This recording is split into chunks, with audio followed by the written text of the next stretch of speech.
For our model today, we're going to do a nice textured kind of spiky look that he can do a lot of different things with.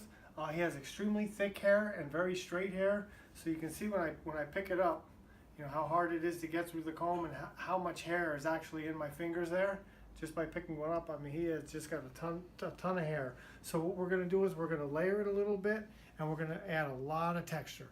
So I'm going to use my wide tooth texturizing shear and go through that, and as I said, put a lot of texture in it.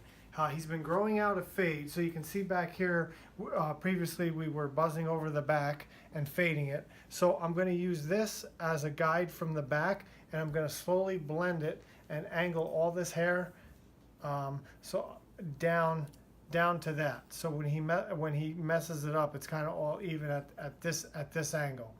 Then what we're going to do to balance the sides, now that it's getting softer, that it's straighter, we're going to taper the outline here, and we're going to taper around the edges, and we're going to leave all this length so it's more symmetrical instead of faded and longer on the top. So with that being said, we're going to go ahead and start out and wet the top down, and I'm going to layer the top first and get all that texturized first, and then we're going to start working our way around the edges.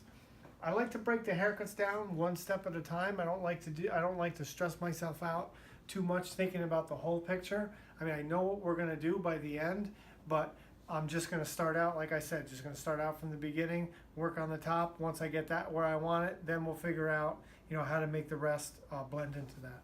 So let's go ahead and wet it down. It's freshly shampooed.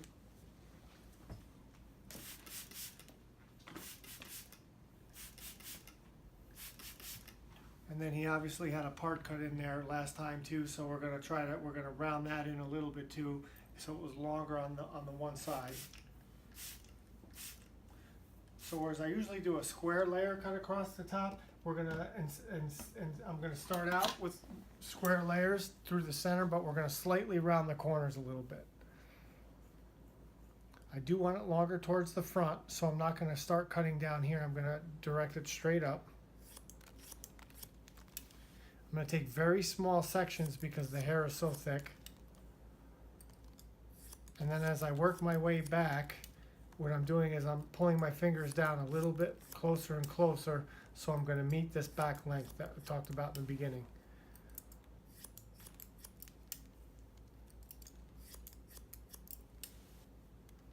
And then once we get to the back, our guides are going to meet, and then I know I'm right there. So right there, our guides pretty much meet, and that's our center section. That's our center guide. So now what we're going to do is we're going to do the other side.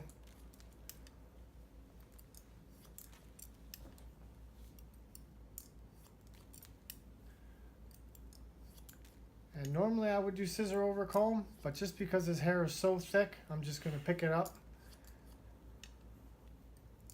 Just because it's easier this way. There we go, we blended the back. Now what we're going to do is we're going to come across the other side, and you're going to see because of the previous haircut, he's going to have a lot more hair on this side. So we're going to keep it square, and then we'll take one more section to the left, and we'll slightly round it in. And the good thing is it's long enough where we're not going to see where the part was cut in while it's growing in. All right, so, and then the other thing I do too, while we have a close-up shot here, is you see my guide here. When I pick up my fingers, I never want to have hair in my fingers past my center knuckle, because we always have a tendency to want to cut past the center knuckle instead of taking another section. So when I pick the hair up, if I pick it up in a way that there's no hair past my center knuckle, then that way I can avoid cutting past my center knuckle. So just like there, it's lined up right with my center knuckle, so there's nowhere else to go to dig in and cut myself. We've all been there, we've all done it.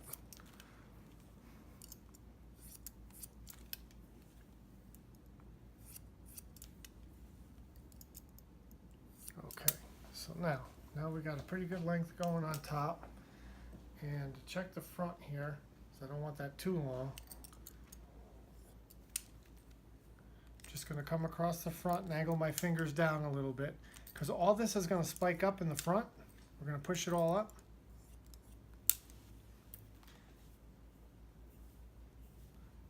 Okay, so it's starting to do what I want. Now I want to get the texturizing shears. I'm going to brush them off first. I'm going to use a wide tooth texturizing shear so we can add a lot of texture. Now I'm going to do the exact same thing, but this time I'm going to do scissor over comb.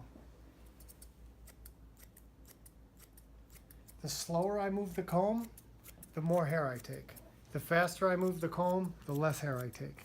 If I don't move the comb at all, I'll cut length. So I don't want to cut length, but I want to take a lot of that bulk out, so I'm going to move the comb really slow. Now I'm going to turn his head towards me, and then we'll do the other side.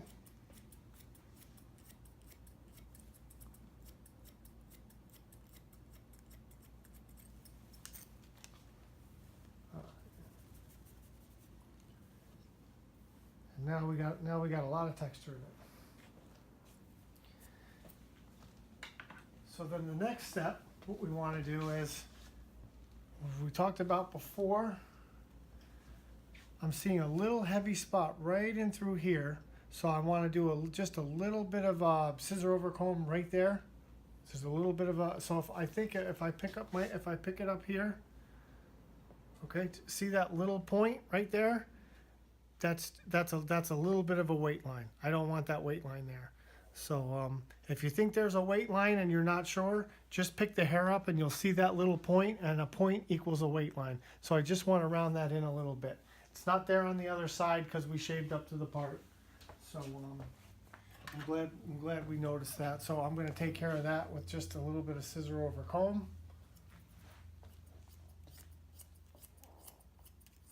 And just slightly round it in towards the top. Not necessarily something that anybody would notice, that your customer would notice or anybody else would notice, but being a perfectionist, I want everything just right. So while I have the scissor and comb in my hand, and right here, we're going to work on that taper. So I'm just going to take the tip of the scissor, and we're just going to blend that in a little bit, just so it looks natural. I don't want to make a harsh line or anything, so that just kind of tapers it in, and then we'll do the rest with our clipper over comb around the edges. So what I want to do is I'm gonna because the hair is so dark, I'm gonna stick with my gray comb. I'm gonna use my adjustable clipper. I'm gonna open it up all the way so we have a softer cut. I'm gonna use the wide teeth.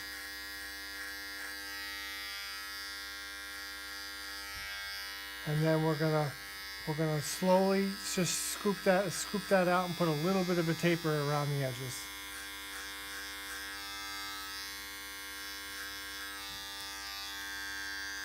Then I'm going to take the clipper at a 45-degree angle and just get it off the ears. But to match with the rest of the haircut, I don't want too hard of a line around the ears. So in other words, I don't want all this all textured and then a sharp line around the ear. It doesn't match. I want an outline that matches the haircut. So we want a nice soft outline.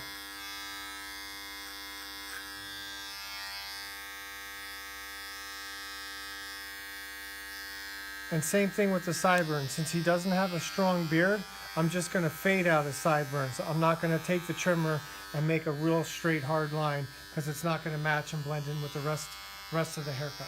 So these are all the fine details that I talk to my barbers about in my shops, that just really important. You want to make these little things that you might not necessarily think about. So with that being said, I'm still going to get these long pieces, but I just don't want a sharp outline. And being that I have it in the open position, I'm getting a softer cut around the edges.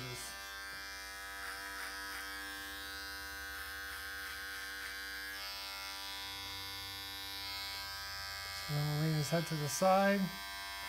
We're going to take a 45-degree angle. So I'm going to do the same thing here. I'm going to taper that out, and since his hair is not really thick on his neck, we're going to do this, and we're just going to leave it. We're going to leave it natural, just like that.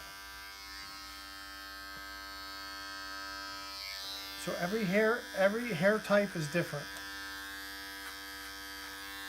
So you can't cut every cut every hair type the same way. Every hair type or hairstyle can't be finished the same way. That's where experience and a good education comes in.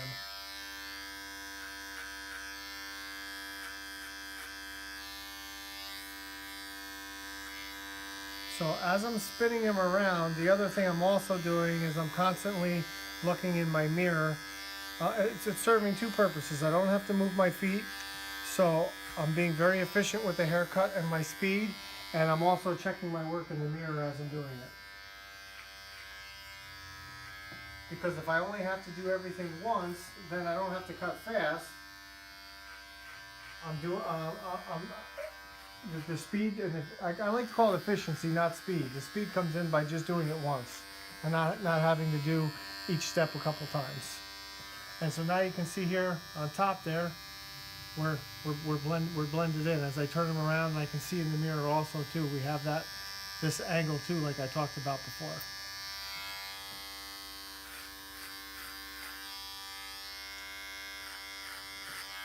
And this particular haircut, this is going to be a quicker haircut, but don't ever feel like, because I've heard this a lot before in different classes that I've taught and from some of my barbers, that sometimes they feel like they might possibly be cheating their customer if the haircut only takes 15 minutes.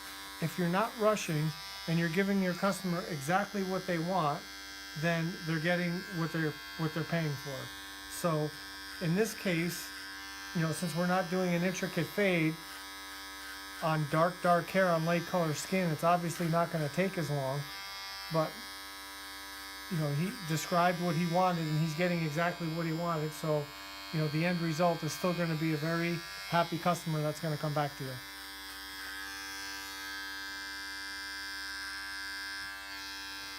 All right, so now we're going to fade out this sideburn just like the other side.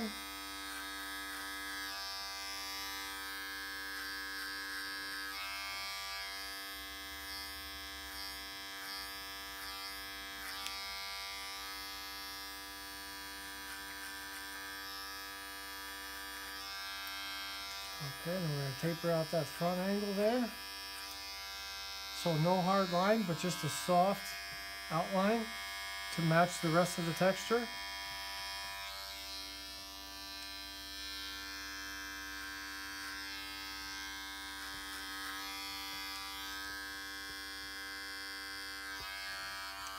Now I'm going to close it down, and just if he's got a little bit of fuzz around the edges, which really doesn't seem to have that much.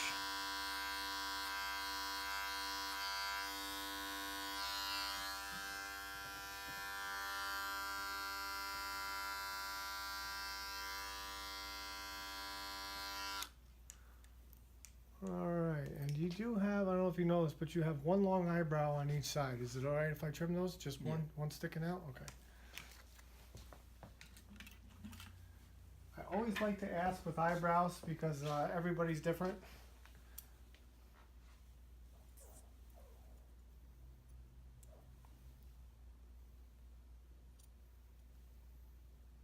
Okay, we just don't want those eyebrows sticking out. So now before the final style, what I want to do is I'm going to clean off the hair cloth, and I want to take the blow dryer and just make sure it's completely dry, because the styling product that we're going to use, it's water soluble, and we want to have the hair completely dry. And the other thing I want to do is I want to try to blow out as many of the loose ones as I can, so that way it doesn't get all stuck in the hair and it's not falling out all day long. So step one before the style is clean off your customer. Get those hair clippings off. We're going to clean off his face.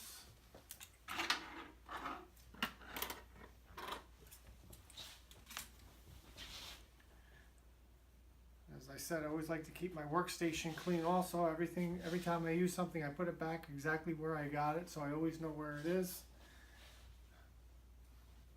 Customers notice everything. You don't want to have stuff all over the place, hair all over your tools. You want your station to look like this at the end of the day, just like it does at the beginning of the day. So now, just before we style the hair, we're going to just blow dry it real quick.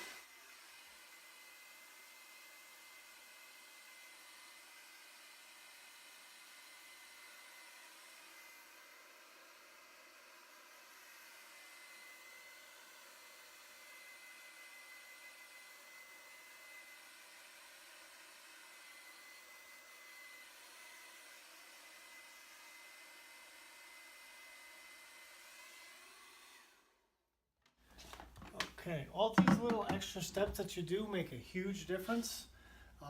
You know, customers notice, you know, he kept me clean, I'm not itchy, all that kind of thing.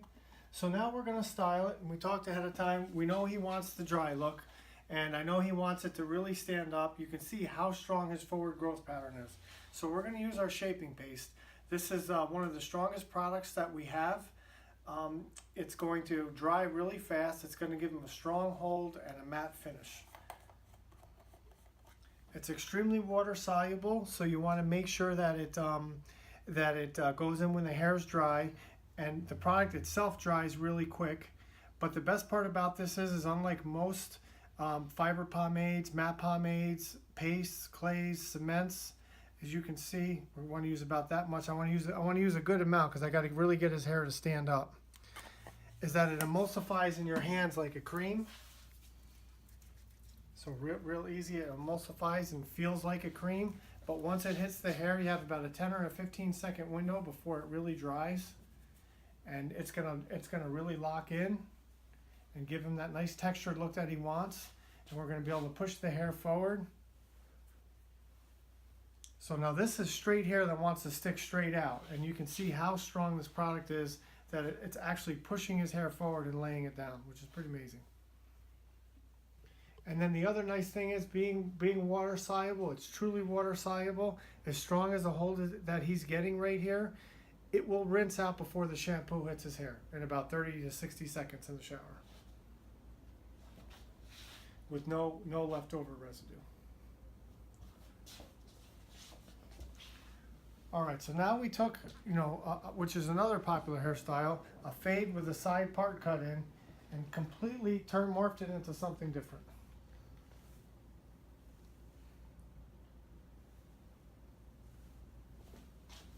All right, I'll get out of the way so you can all see the nice finished product here.